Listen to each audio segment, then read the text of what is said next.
But for now, we're going to focus on Gio versus Raghav. This should be an exciting matchup, and it honestly kind of feels like a blast from the past in multiple ways.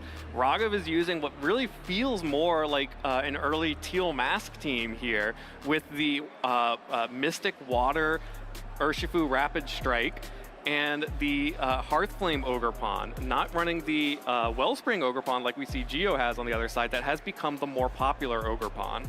Yeah, I think we always enjoy watching, I think, these Hearthflame teams too, where they tend to be a little bit more offensive. Certainly with Incineroar and Rillaboom there, like a lot of tools to control the match, slow things down a little bit, enable the Hearthflame Ogerpon to get some attacks off. We do see the more traditional move selection there as well with the Swords Dance, not the version of the Pokemon we saw before. And we also see that Sandsear Storm, don't always see that on Landorus in favor of instead that substitute. So looking for immediate offense with this version of the Pokemon. Yeah, lots of offense to come from the Landorus and the Ogerpon. Also see the double fake out here, which has become extremely popular as a core for a lot of these teams. The Incineroar and Rillaboom are able to sort of bounce in and out with Parting Shot and U-turn, get the Intimidates down, and threaten fake out, which can buy free turns for Pokemon like that Ogerpon to get a Swords Dance off. This is, of course, a rematch of the San Antonio Finals, so trying to break through here and get some revenge after that Gio took his first regional championship. Yeah, I mean, what better time to get it to, right? I mean, it's an elimination match once again. You know, the loser of this match will be eliminated. So, revenge would probably taste pretty good. Well, and this team will look a little bit familiar to Raghav. Gio is running a slightly updated version of the team that he used to win San Antonio with many of the same pieces, especially including that Life Orb for Rigorath, which dealt surprising amounts of damage. But the biggest change here has to be that Whimsicott on the team, running the Tailwind, Fake Tears, and Encore Whimsicott. Remember when we were seeing the Illumise earlier on in the season, and we said enjoy it while you can because it's going to get replaced by the superior Whimsicott here, and here it is running that Fake Tears with Prankster. Yeah, I gotta admit, I didn't think that was actually going to happen, but here it is. It's super fun to see that Pokemon again. I think Fake Tears, if you've never played with it before, is super fun, where you just threaten so many ridiculous knockouts. Like, so many strong special attackers are capable of kind of getting that like 50 to 60% damage range, and Fake Tears takes it over the top. Yeah, it can absolutely blow up Pokemon as we head into this game one. Double Ogerpon on the field. It's Wellspring Ogerpon for Giovanni Costa and Hearthflame Ogerpon for Raghav Malaviya. They also have the Incineroar on the field going up against the Fluttermane that Gio has brought out with that booster speed. Of course, has access to Icy Wind to lower the speed and get the Wellspring Ogerpon faster than the Hearthflame. But other than that, two very standard leads for both of these players. Yeah, relatively conservative position here for both sides, I feel like, where certainly the Wellspring Ogerpon's not too upset about facing down two Fire-type Pokemon, but also while it's intimidated, not likely to pop off too hard immediately here. And Farigiraf coming in, Gio's pivoting a little bit. Yeah, Gio is pivoting in the Farigiraf, hoping to block a fake out from Incineroar, but instead Raghav will just retreat Incineroar in favor of Rillaboom. So is blocking the fake out from Incineroar, but also will block fake out from the Rillaboom on the next turn, provided that Farigiraf can survive through this turn. And it looks like we are going to see our first terrestrialization here on turn one. That's actually going to be the Wellspring Ogerpon, going to remove the grass typing, become pure water, up against two fire-type Pokemon, would be resisting any fire-type attacks coming out, but now it's actually up against two grass-type Pokemon, the Rillaboom and the opposing Hearthflame Ogerpon. However, the Ivy Cudgel will connect with the Hearthflame Ogerpon, gets a boost because of the terrestrialization, but the Intimidate doing a lot of work as Raghav fires off an Ivy Cudgel of their own into Farigiraf, deals about 50% hit points to the Giraffe on the switch-in, but not enough to pick up the one-hit KO. Sort of a fun, awkward spot now. Not just the fake out being stopped by the Farigiraf, but because of the grassy terrain. Also, any grassy glide's not going to work so well while the Farigiraf's on the field. But both sides probably going to play a little conservatively here, as threatened, or not going to be threatened on both sides. Well, another Ivy Cudgel into the Hearthflame Ogerpon, into the Spiky Shield this time around. So Raghav protecting their Ogerpon, and the U-turn actually picks up the KO on Farigiraf. which means that Gio is losing a key piece of his team, something that was extremely important in that San Antonio finals, and Raghav gets to reposition. Has the option to bring back in the Incineroar and stack another Intimidate onto the Ogerpon, which is what they will do, and also shows the Urshifu in the back, as Gio now gets to see the Pokemon that Raghav has pivoted in and choose what else will come out. Yeah, that's a big Intimidate too. We see now with the damage there, certainly would be able to survive another Ivy Cudgel on his own Ogerpon. Maybe not so easy to do with Flutter Mane there potentially. Able to add a little bit more damage and avoid that happening, but really well positioned by Raghav. They've done a great job of kind of just slowly picking advantages there. Really easy knockout without really giving too much up.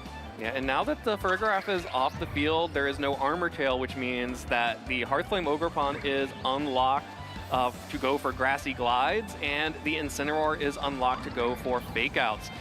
As a result, Gio will be pivoting into his final Pokemon, which is a Gholdengo, as the Flutter Mane will protect. Again, that was a booster speed Flutter Mane, so not a lot of offensive, not as much offensive pressure as we are used to seeing from the Flutter Mane.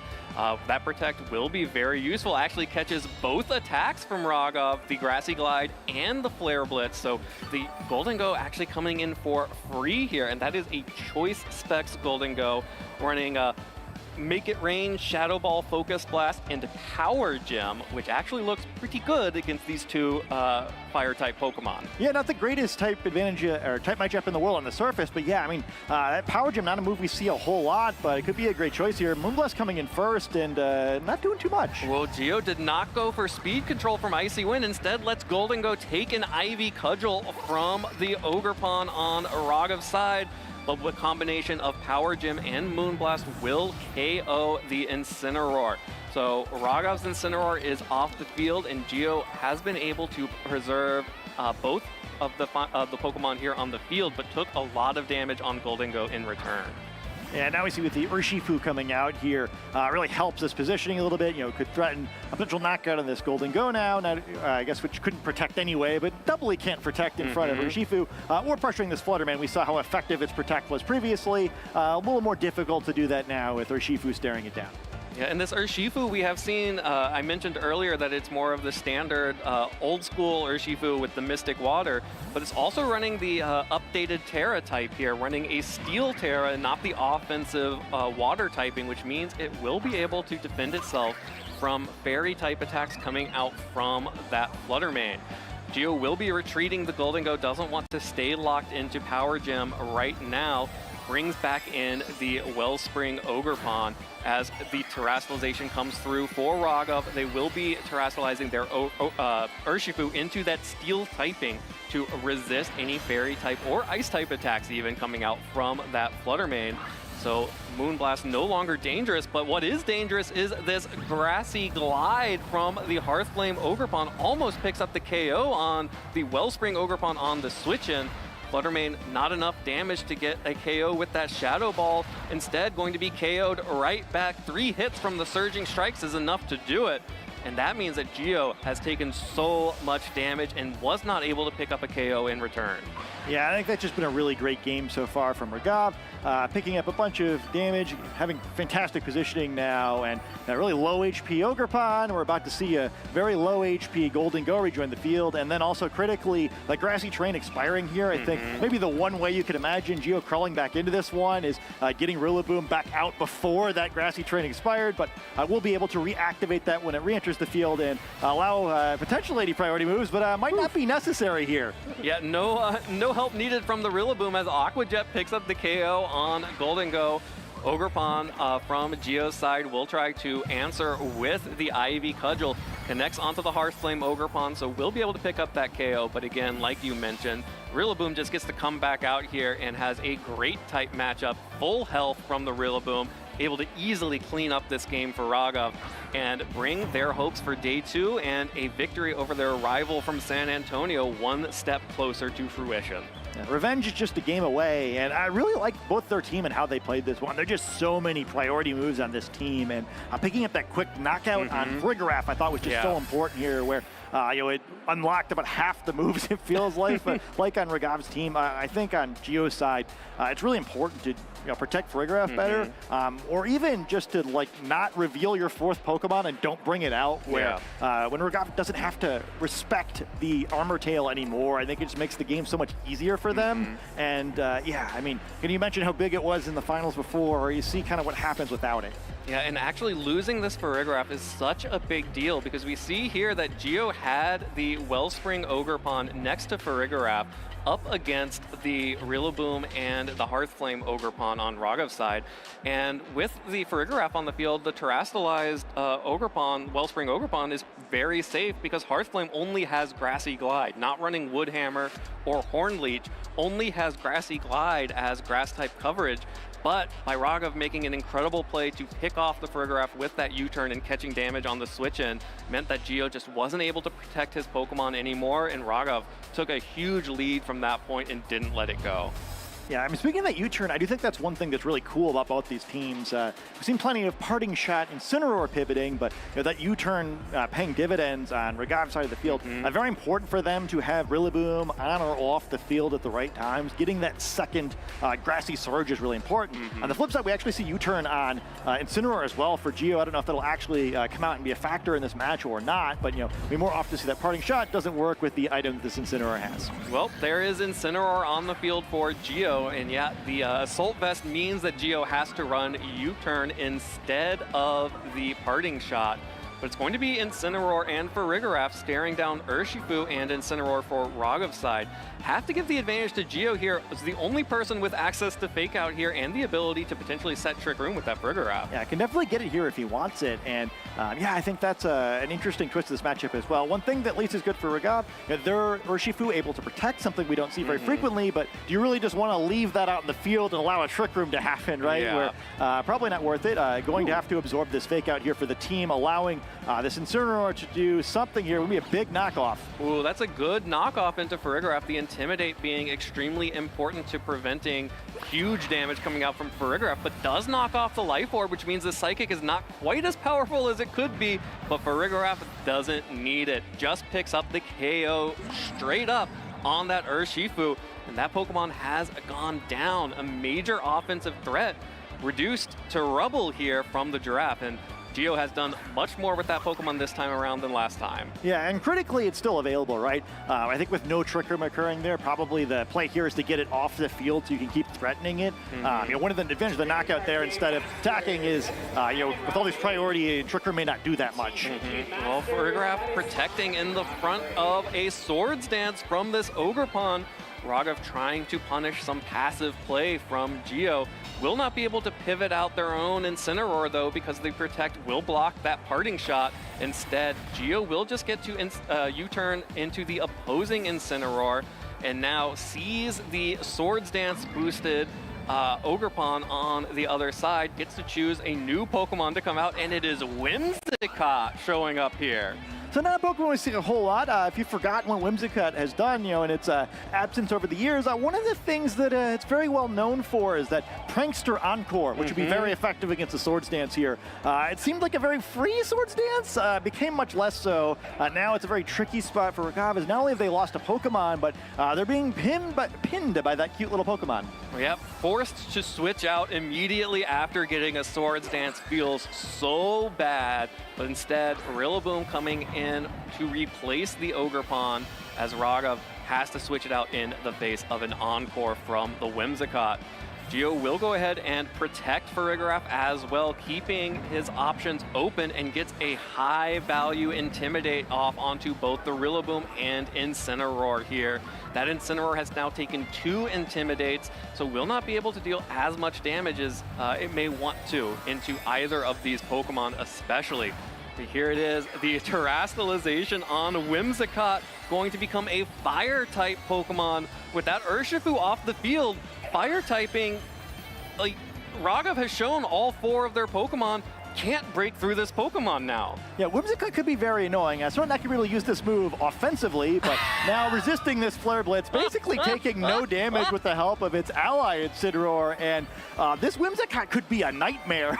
Unfortunately, Raghav's own grassy terrain now going to help heal this Whimsicott up, and yeah, do you really want to be chaining a bunch of fake outs in front of Whimsicott now, right? Inversely, the Incineroar on the other side of the field, you kind of have to fake it out because you really can't take Flare Blitzes on that side of the field. Absolutely. Whimsicott will just go ahead and set up the Tailwind here, making sure that Gio has the speed advantage. Incineroar did take a fake out, and Raghav goes for the one opportunity to do big damage to Whimsicott, gets the knockoff, knocks off the Covert Cloak, but now knockoff is not going to be dealing as much damage as it was that last turn because there is no more item on Whimsicott, and it took no damage. Yeah, I would say I'd be hesitant to call that big damage. Bigger damage, Bigger. but yeah, a little bit sad there. And now Incineroar kind of forcing a Flare Blitz. We're going to see two more supportive Pokemon, both opting to Terastallize to become Fire-type Pokemon and reduce the damage they take. And could see a slower game here, but Gio's got a pretty big lead. Yeah, the counter here is that Whimsicott also is not able to deal that much damage back, and with a Fire Terastallization of their own, Raghav will be protecting the Rillaboom and Incineroar this time around from the Moonblast and the U-turn. Gio will be bringing in the Farigiraf, though, in favor of the Incineroar, so pivoting that Pokemon back in and takes another U-turn, not quite enough to pick up the KO this time around thanks to that Intimidate. The Rillaboom will be retreating in favor of the Hearthflame Ogerpon. And now, Gio's Whimsicott will be resisting basically all of the damage here, but Ogerpon does have the ability, if it can ever get a chance to set up a Swords Dance without the threat of Encore, to start breaking through it. And, you know, Raghav at least does have more damage available. Like the Pokemon remaining for Raghav are stronger than at least the Whimsicott and the Incineroar that we've seen so far. Yeah, just such a strange situation here, right? Where neither side really in a position where they can do a whole lot of damage. Farigiraf, the most threatening Pokemon in the field in a sense, where at least it can do neutral damage to both these Pokemon. Missing its Life Orb, so not nearly as much as it could have before. And yeah, Raghav now probably wanting to attack into that Farigiraf slot, try to either get rid of it or the Pokemon in the back, but it's also just such an easy switch into the Incineroar, and you're right back where you started. I'll be curious to see how either side can position a way to actually deal some damage. Yeah, it's going to be really hard for either player to start positioning to deal some damage, like you mentioned, which means you have to start thinking about time at this point. It seems very early on in this game to start thinking about going to time, but you really have to, because Gio, with the Pokemon advantage right now, able to preserve the Farigiraf, should we go to time, will be able to take a win if it remains 4-3. However, Gio is showing off one additional trick up his sleeve, which is the Fake Tears, to allow for more damage from those Moonblasts or coming out from any Hyper Voices or Psychics from Farigiraf. Yeah, it's sort of a fun situation. Like, can you somehow get in a position where you can actually land an attack onto a Pokemon that has been hit with Fake Tears? And maybe if you can't, right, can you take advantage of, like, well, now that I Fake Tears you have to switch to not take the bigger hit, so can I do something with that instead? Unfortunately, yeah, I mean, now that seemingly every Pokemon in this match is Fire-type, Moonblast not looking the most threatening either, so truly a strange position we found ourselves in here. This is a really weird and awkward matchup here, but the Incineroar is taking neutral damage from the Moonblast, at least on Gio's side, which means that it's probably dealing slightly more Gio is probably slightly winning the damage war there. However, because that Incineroar is faster on the U-turn, that means that Gio will be bringing back in the Farigiraf and potentially risking a knockout here if Raghav was able to target down that slot. Raghav unfortunately did not. Instead went for a knockoff into the Whimsicott, which was still dealing decent damage, I believe unintimidated at that point. So unintimidated and but without an item on the Whimsicott, dealing just about the same amount as intimidated and with an item. Yeah, we'll have to keep track there. Also, critically, briefly, there is no grassy terrain. Looks like we're about to get it again, but you could temporarily go for a grass-type attack while it is no longer priority boosted, but does not look like that's going to be the direction we go in here. Yeah, well, Whimsicott finally forced off the field for the Incineroar to put another Intimidate back on the field against the Ogerpon and Incineroar.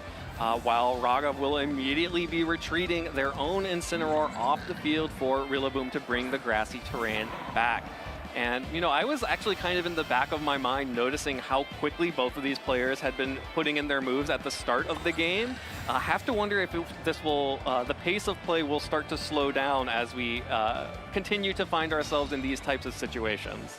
Yeah, I mean, I think both sides, too, kind of have to think about where this match is going. One critical piece of information is that Gio knows his own Force Pokemon, obviously, but Raghav and we do not. Right. And I think that changes things a little bit here. I feel like he's playing a little recklessly with Farigiraf on purpose, where I think he probably wants a Pokemon to get knocked out and then to bring one of those stronger special attackers in relatively safely, although, you know, maybe not that safely with the threat of priority attack going the other direction. Really doesn't want to take any unnecessary damage on the switch, and this match is a little bit of a stalemate before we get to that position.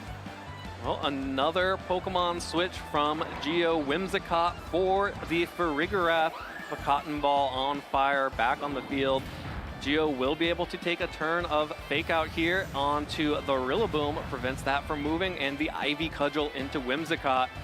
That Ogerpon has actually taken a number of Intimidates at this point, so that Ivy Cudgel not dealing a lot of damage at all. Yeah. Well, not normally, but I do think that's sort of a dangerous Pokemon to stall against, Yo. Ivy Cudgel does have that increased critical hit rate, right? If you let it roll enough times, it's going to crit you eventually. You know, maybe Whimsicott is the Pokemon that Gio wants to get knocked out rather than the Farigiraf in order to maintain that Armor Tail, so maybe it's not the worst thing. You know, Tailwind up here, and Ivy Cudgel crit might be great for Gio. Yeah, Gio is trying, it seems like he might be trying to get a Pokemon off the field. No critical hits there. Instead, Whimsicott continuing to hold on. Big damage coming out from Gio's Incineroar, actually this time, knocking off the Assault Vest from the Rillaboom, and Whimsicott finally goes down on the turn where it set up the Tailwind. So this is probably the best opportunity to see what the final Pokemon is for Gio. You know, that most traditional Tailwind strategy, using Tailwind on turn 27 in order to, after you give up the knockout. That is that Gholdengo. So it all makes sense here, right? Where it helps explain why maybe Gio wasn't being the most conservative with Farigiraf, where, well, you resist grass anyways, like, does it really matter? But that Tailwind is big. You know, no more threat of fake tears, I guess, but you've got to imagine Gio not too upset about the situation. However, the critical hit a little bit scarier now. Don't want Gholdengo being critical hit the way perhaps it wouldn't have mattered so much if it happened to Whimsicott. Yeah, that being said, Gholdengo is extremely safe here to fire off Power Gems into that Ogerpon slot. I mean, what's Raghav going to do? Switch to Incineroar and get knocked out from now that the Tailwind is set? So Gio being able to finally get Tailwind up and a free switch in for Gholdengo, like you said. Very little damage coming out from that Grassy Glide as the Power Gem connects onto Ogerpon and picks up the one-hit KO. This Choice Specs Gholdengo is ready to sweep here. It's going to be Incineroar and a Fire-type Rillaboom, and there is nothing Raghav can do about this Gholdengo. Yeah, it took us a long time to get here, but perfect setup. The Tailwind, the Gholdengo out safely, and now Farigiraf going to rejoin his friend here. Probably not totally necessary, but, you know, just to add the style points, making sure nothing goes wrong, preventing any future priority attacks as long as it's available on the field. Yeah, the most important thing about Farigiraf being on the field this turn means that it can switch out next turn for another Intimidate. It's helping in its own special way. And certainly Gholdengo not too concerned about getting faked out here either way, and yeah, just a fantastic game by Gio. Really slow played it after the first knockout, but that's a smart thing to do. You know, he's on the brink of elimination. You don't want to make a silly mistake and knock yourself out of a tournament. Instead, showing his poise, playing a really great game here. And what a fantastic situation we find ourselves in here, as both sides kind of decisively won a game. You know, fast decisively and slow decisively. And now both these players showing why they're so good, why they made it to that regional finals. And you know, it's all on the line in this final game. Absolutely. We are headed into game 3 of our win and in match here. The winner of this next game will advance to next stage of the tournament, day 2. We will see them tomorrow. It really comes down to this first turn where Gio was able to get a Fake Out and a Psychic into Raghav's Urshifu without the threat of that water type damage that Raghav was threatening in turn 1. Gio was safe to terrestrialize Whimsicott into the Fire type and then just sort of stall things out until Gholdengo could come back in. Yeah, I really like the game plan there where, yeah, I was like very conservative eventually, but the first bit was real. Okay, well, if I can get rid of this Urshifu, I win. Like, there's kind of no outs where I don't really know what Raghav could have done at that point to bust the game open. They were kind of just hosed at that point. And also, again, showing the power of the power gem on Golden Go. It's kind of your only option with choice. But I guess you could use, what, Thunderbolt there. But realistically, I mean, why not? But yeah, I mean, we've kind of seen in the past teams taking advantage of the lack of ice resist on teams. Not very many rock resist on this team other than a couple of frail offensive Pokemon. So really helping out with the late game stall on that one. And on Raghav's side, it's sort of an interesting spot now. Like, all right, well, do I maybe pick another offensive Pokemon so I'm a little more able to exert more pressure, or do I just play more conservatively with the Urshifu this time? Yeah, I mean, Raghav definitely would have been able to had the opportunity to preserve that Urshifu. Instead, went for an aggressive play on turn 1, something you can do when you already won the first game. Coming into game 3, have to imagine that Gio really showed how important that Urshifu was for Raghav, that they will have to try and protect it a little bit better. But Gio also making an adaptation here, bringing the Ogerpon Wellspring Mask Form out front, up against the Incineroar and Urshifu on Raghav's side. So Urshifu back out on the field, back threatening big damage immediately, but facing down the Wellspring Ogerpon as we are going straight into some switching and pivoting. Yeah, I think Raghav was expecting exactly the lead to get there. Maybe both of them locking in so quickly there. Both of them perhaps have a game plan for this situation. The Insta-locks. The Insta-locks in the switch to Rillaboom and a Terastallization coming out on Raghav's side. Like we mentioned, the and also from the Wellspring Mask Ogerpon form from Gio's side, so big water type damage. Again, we saw the rock typing being super effective against a bunch of fire types in game 2. Water is also super effective against a bunch of fire types here. Yeah, but also dropping that water absorb, where you'd assume with this Terastallization that Gio's likely to go on the offense with this Urshifu Terastallizing as well. Probably about to see it go on the offense, probably with a Surging Strike. So is Farigiraf going to go down immediately, just like in game 1? Yeah, there's the steel typing coming out from the Urshifu, which it will allow it to resist the psychic type damage from Farigiraf and any grass type attacks coming out from the Ogerpon. Ogerpon trying to take out the Rillaboom, but instead, or trying to take out the Incineroar, but instead hits the Rillaboom. These Surging Strikes are Mystic Water boosted, but without the power of an offensive Terastallization as well, will not be able to pick up the KO on Farigiraf, which gets to set up Trick Room. Also interesting, so last game, Gio had that opportunity, but opted to avoid it, anticipating the Urshifu was not going to use the Terastallization and pick up that cheeky knockout. This time, Urshifu does Terastallize to defend itself, but Gio makes the right read as well, goes for the Trick Room instead of a Psychic that probably would have been game-losing there. So both sides still in it, both sides taking some ground there, but now Gio finds himself in a tricky spot where with Trick Room up, it's much more important to preserve this Farigiraf and maintain the actual speed advantage of Trick Room. Yeah, and this steel-type Urshifu is so threatening to Gio's team right now. Being able to resist both Hyper Voice and Psychic from Farigiraf means it feels pretty safe.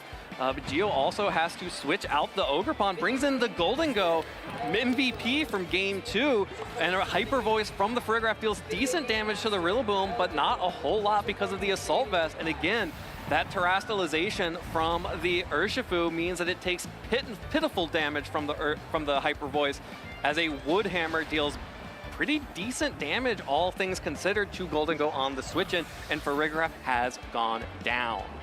So Gio will get the full opportunity to try to use his Trick Room here this time, but loses a Pokemon, so going to have to be concerned about the many priority boosted attacks from Raghav. And then also critically here, that Steel type, it was pretty good against the Pokemon out in the field before. Also going to help potentially deter a Make It Rain here, although Incineroar really helpful. Going to slow Rillaboom down significantly and not really going to be able to do anything to either of these Pokemon, and then also threaten Fake Out onto that Urshifu to make things a little bit easier for this Golden Go, at least for one more turn. Yeah, now Fire-type damage is looking really powerful, as opposed to in Game 2, where it was looking extremely weak. threatening big flare blitzes onto either the Rillaboom or the Urshifu on Raghav's side. Instead, Raghav will try to limit the damage by switching in their own Incineroar to get an Intimidate off onto Geo's Incineroar, which is holding the Assault Vest item, so cannot protect and only has access to attacking moves. Incineroar will just go for a Fake Out, trying to block the Urshifu from an attack this turn. Instead, just into the Protect as Gholdengo catches Incineroar on the switch in with a Power Gem, but it is not quite enough to pick up the KO. Oh, that would have been huge. I mean, it's still a big damage trade, but Incineroar, not the speediest Pokemon in the world, probably not going to be so upset about this Trick Room. And we're still in a very tenuous position here. I feel like the next knockout could be huge. Geo not quite able to do enough there. I don't know what the spot is now. Does Incineroar try to pick up a knockout? It'd be very dangerous for Geo to switch around here, but neither of these Pokemon can protect. So a little bit tenuous. What will happen? I really want to have Farigiraf at this point to block that Fake Out, but there is no Farigiraf left on the field for Geo, which means that Raghav gets to go for a Fake Out for free. Geo will be protecting the Gholdengo, identifies that Pokemon as the most important for his chances of victory, switches back in the Wellspring Ogerpon, gets the special defense boost from the Embody Aspect ability, while Raghav, they do get the free Fake Out onto Incineroar from Geo's side, and Surging Strikes connects with the Incineroar and is going to pick up that KO in 2. Oh, that's a huge knockout here. Geo now is down to his last 2 Pokemon, going to have to commit to 1 attack with this Gholdengo for the rest of the match. And, Urshifu, definitely not the sort of Pokemon you typically expect to thrive in Trick Room, but able to really drive the offense for Geo so far, almost all the way back to full health thanks to this Steel Terrestrialization. And, this is starting to look pretty good. Could this be the Revenge Arc? This is really close to being the Revenge Arc for Raghav. You can see that Raghav knows that they are so close to making it to day 2. Just a couple more KOs. Urshifu protects itself. The worst thing that could happen is that Urshifu going down right now, while Geo just goes for Follow Me on the Ogerpon, protecting Gholdengo. Incineroar on the offensive with a Flare Blitz deals a good amount of damage, all things considered, to that Ogerpon, and it takes the recoil damage, and now we see what Gholdengo has been forced to lock into, and it is Shadow Ball that will connect into the Protect. Yeah, I mean, not Geo's ideal attack here, but what else are you going to do, right? Yeah. Too many Pokemon resist, make it rain, so that's not really viable. I don't know how you're ever going to knock out this Urshifu if you lock in a Power Gem, and now Trick Room expires, so potentially this Urshifu, the fastest Pokemon on the field, and staring down some Pokemon I'm sure it'd just love to do some damage to. Yeah, gonna have to deal some damage right back. This Ogerpon actually kind of threatening, at least the 2 Pokemon on field. Urshifu has lost its water resistance, and Ogerpon, with the ability to get critical hits with Ivy Cudgel and with the Terrestrialization boost, will be able to deal decent amount of damage, but of course, the Rillaboom in the back will be able to instantly threaten that Pokemon as soon as either of these Pokemon on the field for Raghav go down. And this time, Raghav is the one who has the unrevealed 4th Pokemon, right? I think there's most of the remaining Pokemon, I think, are reasonable options. I think it's most likely not Landorus, but either of the other 2 it could definitely be. So Geo having to plan around a lot of scenarios with this tournament life on the line. Well, tournament life on the line. Ivy Cudgel from Ogerpon into Urshifu, not enough to pick up the KO. And Urshifu is faster than Gholdengo. Gets a 1 hit on the Surging Strikes, gets 2 hits on the Surging Strikes onto Gholdengo. And Gholdengo is able to just barely hold on all 3 hits of the Surging Strikes, which means it will be able to fire back with a Shadow Ball. Finally picking up the KO on that Urshifu, but Incineroar did not switch, did not pivot. That means that Incineroar gets to, from the top rope, go for an attack here and pick up a KO on that Gholdengo with the Flare Blitz, meaning that it is just the Wellspring Ogerpon up against Incineroar, and we know that there is Rillaboom in the back, and there is a 4th Pokemon, and that is going to be so difficult for this Wellspring Ogerpon to come back from. The Rillaboom is low, but we also just saw the final Pokemon is the Hearthflame Ogerpon, and Raghav looking to make good on the Revenge Arc. came to the finals in San Antonio, but now advancing to day 2 in Vancouver. Yeah, this feels pretty ice. Go for the fake out, the pivot. You get to bring Incineroar back in. Gio realizes what's happening, and Raghav able to pick that one up. What a great match. Wow. Incredible set. You know, sometimes we see some of these matches and we say, oh, that could have been a finals. You know, that match could have been a finals. That match was a finals in San Antonio, and that is exactly why. Both of these trainers are extremely skilled. They are so good at this game, and I thought that was just an incredible 3-game set. 3 extremely different games. And both of these players making smart adaptations, but it's Raghav who comes out on top this time. Yeah, I kind of love the ebb and flow of that series where both trainers kind of showing us like the best possible way that game could have played out for them in game 1 and game 2. I think a much more neutral game 3, but yeah, this time a different trainer coming out on top. And hey, you know, I feel like these players could play a dozen best of 3s, you know, maybe they end up 6-6. Yeah, it definitely seems like it. But unfortunately for Gio, this will be the last best of 3 of the weekend for him. At least here in the regional championships, may be able to compete in some of the other tournaments on the side events. And Raghav will be moving forward to day 2. And it's this steel-type Urshifu that really went crazy here, able to prevent the Farigiraf from getting super effective damage on the Psychic and tanking a Hyper Voice. And then the grassy terrain, keeping it healthy, forcing this Golden Go. In this turn in particular, Gio made a great read to catch the Incineroar on the switch-in, but it just wasn't quite enough to pick up the KO. Yeah, I think it's a lot of fun too, where even though many of the Pokemon on that side of the field are kind of like, we see the species all the time, almost every Pokemon trained a little bit differently than what we're used to. And I think the differences between these builds and kind of the more conventional versions were just so important there. I love the cat and mouse of this matchup, all the priority moves versus the Farigiraf, but I think the Steel Terra just really showed its value there. You know, a little more defensively oriented, able to stay on the field throughout the entirety of a Trick Room. Yeah. Just not what we're used to seeing from Urshifu. Absolutely not. And of course, the speed tiers were just kind of wonky that entire time. You weren't quite sure what was going to be fastest in Trick Room. I mean, you ended up in a situation where I think there were some times where Urshifu was the fastest thing on the field, or like there was Farigiraf was the fastest thing on the field, but then the Urshifu, because it was steel typing, didn't really care about it and could focus down an alternative slot. Yeah, and I think even though it didn't end up getting to do a whole lot other than be a wall, fun to get to see Whimsicott on stream. It's been a long time since I feel like we've seen it. At least since, you know, I think we were still Dynamaxing the last time that Whimsicott appeared on a stream, and I think it was a lot of fun, you know, able to help out there. Yeah, just a lot of fun interactions between these teams. Sad that we had to lose either of these trainers so early in the tournament. Absolutely, but the trainer that we did get for day 2, Raghav Malaviya, continuing their quest to make it as a regional champion here in Vancouver. Extremely exciting. I really loved what I think that set really tells a story of terastallization and the importance of picking your moment for terastallization. Especially game 2, it was all about, oh, we have a bunch of fire-type Pokemon on the field now, and Urshifu went down turn 1. No other options to deal real damage. All these Pokemon were being walled, and it only took Golden Go getting in for free with the Tailwind up, having that power gem able to run over the team. And in this final game, game 3, being able to have the steel typing, tank so many hits, be much more defensive than we're used to seeing Urshifu. Really strong play there from both of those players. And of course, Raghav will be moving on to day 2.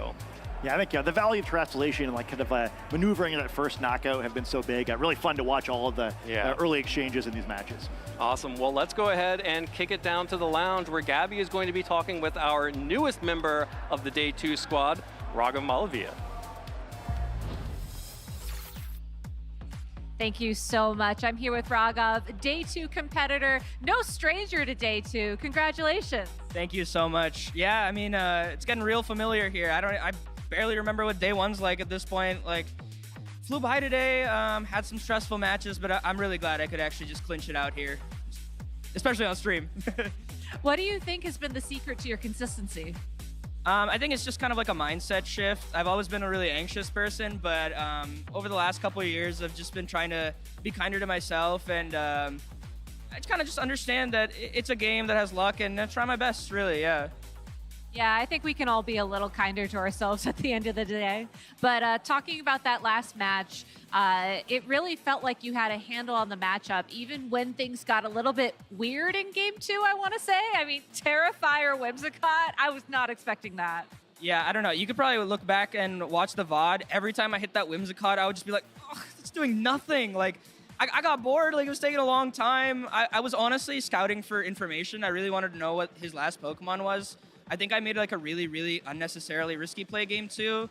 And even though I was in a tough spot, I kind of knew that if I play safely, properly, I think I can take the set pretty easily. Just, you know, have to play efficiently. Who has been your most valuable Pokemon this weekend? That's actually really tough. I feel like the trio of Incin, Urshifu, Rillaboom are just kind of three of the best Pokemon in the game. But I'm in love with this Ogerpon Fire guy. First time using it. He's so sick. So yeah, I'd say he's the MVP. It's the same set that Wolf had won a regional with, and I think he set some innovative ideas with standard Pokemon, and still good. Yeah. Yeah, I can see the inspiration from Wolf's team with Mystic Water or Shifu as well. He actually ran Scarf, but I was testing it for a while, and that makes a lot of sense with the Farigiraf. But since I took that off, I really wanted the ability to like protect and pivot. Makes sense. So what are you going to do tonight to prepare for tomorrow? Get some good grub, hang out with some friends, and I don't know, honestly, just try and get some good rest. All right. Well, hopefully you get some good rest. Do you have any shout outs, any hellos you want to say to anybody at home? Yeah, I want to shout out all my friends, Colin and Chemo in particular, but you all know the real shout outs are coming day 2. All right. Well, something to look forward to, I'm sure. Raghav, thank you so much for your time. Casters, back to you.